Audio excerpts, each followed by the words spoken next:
कल के चैंपियंस को मेरा नमस्ते, क्योंकि तुम सभी कल चैंपियन बनने वाले हो। अभिनव एक सिंपल लड़का था। जिंदगी उसकी बेहतरीन लगती थी, लेकिन दिल के किसी कोने में एक अजीब सा खालीपन उसे हमेशा परेशान करता रहता। काम में लगा रहता, पर उसे कभी कभी लगता था कि सब कुछ होते हुए भी कुछ कमी है, कुछ है जो उसे परेशान करता रहता है। उसका दिन ऑफिस में बीतता, फिर शाम घर आकर वो टीवी के सामने बैठ जाता। अभिनव के पास अच्छी नौकरी, अच्छे दोस्त और सपोर्टिव परिवार था, लेकिन फिर भी कहीं ना कहीं उसे एक सवाल परेशान करता रहता कि क्या उसकी ज़िंदगी में वाकई उसने वो सब हासिल कर लिया है जो उसे चाहिए। इस सवाल से वो जूझता रहता, दिमाग उसका परेशान रहता था। तभी उसके हाथ में एक किताब लगी, नाम unlocked the power of you by गेजिम गैशी। जैसे ही उसने उसका पहला चैप्टर खोला, उसका नाम था सेल्फ डिस्कवरी।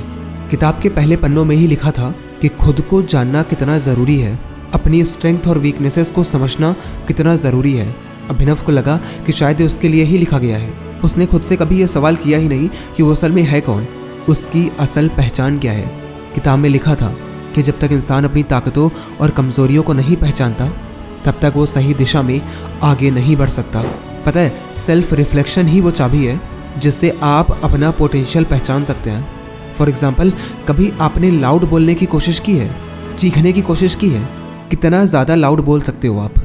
मतलब कितना तेज बोल सकते हो, कितना तेज चीख सकते हो कि आपका गला खराब ना हो और आवाज़ सबसे लाउड आए? नहीं पता है ना, क्योंकि कभी ट्राई ही नहीं किया, कभी इस तरह से सोचा ही नहीं होगा। अभिनव भी सोच में पड़ गया। वो हमेशा दूसरों की उम्मीदों पर खरा उतरने की कोशिश करता रहता।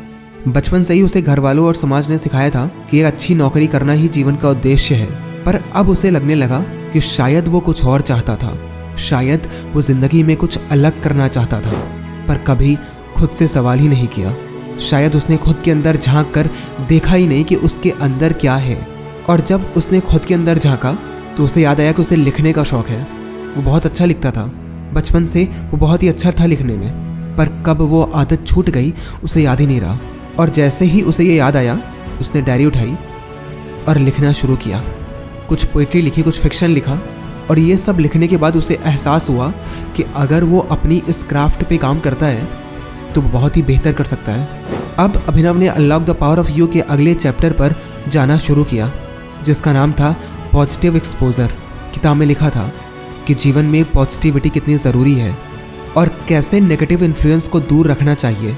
गेजिम गैशी ने बताया है कि अगर इंसान उन लोगों और चीज़ों से खुद को घेर ले जो उसे पॉजिटिव एनर्जी नहीं देते हैं, तो वो अपने असली पोटेंशियल तक कभी पहुंच ही नहीं सकता। खुद से सोचो कि तुम एक ऐसे इन्वायरमेंट में हो जहां लोग तुम्हें बस डिमोटिवेट कर रहे हैं। तुम्हें कैसे पता चलेगा कि तुम्हारी असली पावर क्या है, तुम कितना कर सकते हो? तब अभिनव ने समझा कि हमें अपने आसपास का माहौल पॉजिटिव रखना चाहिए और ऐसे लोगों से घिरे रहना चाहिए जो हमें मोटिवेट करें।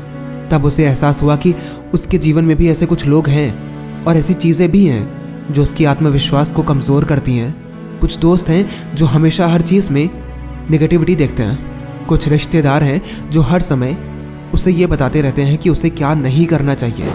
और अब उसने ये ठान लिया था कि वो इस नेगेटिविटी से बाहर आएगा। उसने ये सोच लिया कि अगर ऐसे लोग हैं तो मैं उनके साथ रहूँगा ही नहीं। मैं अधिक समय अपनी राइटिंग में दूंगा, लिखने में दूंगा, क्योंकि उससे मेरी क्राफ्ट बढ़ेगी। पढ़ने में दूंगा तो मुझे समझ में आएगा कि लोग क्या लिखते हैं। कुछ हफ्ते बाद उसने किताब का अगला चैप्टर पढ़ना शुरू किया, जिसका नाम था एम्ब्रेस क्रिएटिविटी। इस चैप्टर में क्रिएटिविटी के बारे में बहुत ही बेहतरीन शब्दों में बताया गया है। अभिनव ने पढ़ा और समझा कि क्रिएटिविटी का मतलब सिर्फ पेंटिंग, म्यूज़िक या डांस नहीं होता। असल में क्रिएटिविटी का मतलब है अपने अंदर के उस हिस्से को खोज निकालना जो हमें खुद को और गहराई से सोचने में मदद करे। अभिनव को महसूस हुआ कि उसके अंदर क्रिएटिविटी थी, पर उसने कभी उसे निखारने का मौका ही नहीं दिया। वो अच्छा लिख सकता था, पर उसने कभी ट्राई किया ही नहीं। वो एक लूप में फंस गया जिसमें पूरा का पूरा समाज फंसा हुआ है। उसे लगता था कि मैं खुश हूँ, पर असल में वो बहुत ही दुखी था। उसके अंदर कहीं खुशी थी ही नहीं, क्योंकि वो कर ही नहीं रहा था जो उसे करना था।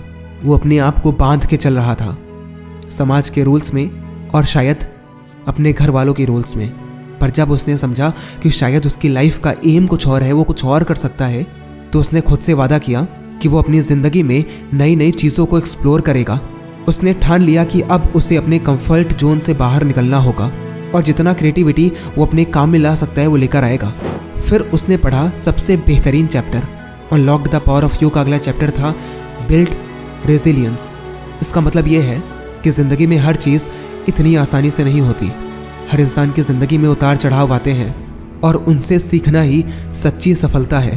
तो ऐसे में पेशेंस यानी धैर्य को बना के रखना बहुत ज़रूरी है।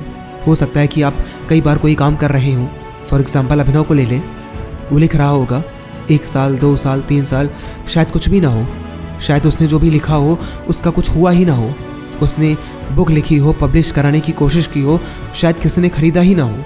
पर इसका मतलब ये नहीं है कि आप उस चीज़ को छोड़ देंगे। और यहाँ से एक बहुत ही बड़ा लेसन आपकी लाइफ के लिए भी है कि सेटबैक्स या असफलताएं भी जीवन का हिस्सा हैं, लेकिन उसे नाकामयाबी नहीं बल्कि सीखने का एक मौका समझना चाहिए। और उस दिन अभिनव को एक बहुत ही बड़ा लेसन मिला कि कैसे उसने कई बार अपनी छोटी छोटी असफलताओं को बहुत सीरियसली लिया था।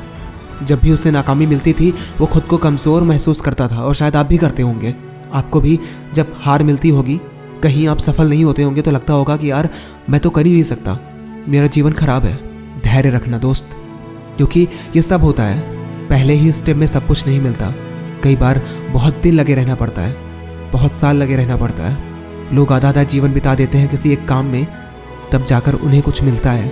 तो अगर ये पेशेंस धैर्य है तुम्हारे अंदर, इस रेजिलियंस के साथ तुम काम कर सकते हो और खुद के अंदर क्रिएटिविटी ला सकते हो, तो यकीन मानो तुम्हारा आने वाला जीवन बदलने वाला है। और अपने साथ अपने परिवार वालों की, सबकी ज़िंदगी बदल सकते हो। फिलहाल इस वीडियो में इतना ही। कैसा लगा वीडियो कमेंट करिएगा। Be cool, be happy.